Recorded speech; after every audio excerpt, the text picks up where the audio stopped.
let's see how to turn off iPad without touching screen. In the first step, open Settings. Next, go to Accessibility.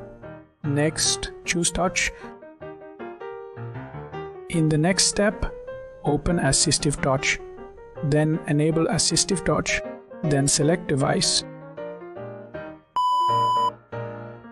In the next step, choose Lock Screen. Next, hold Lock Screen. After that, drag to Shutdown.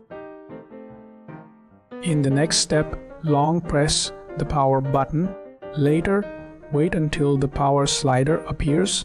Next, swipe to switch off. In the next step, hold volume up and power button together. After that, wait until power slider appears. Next, swipe to turn off. You are good to go.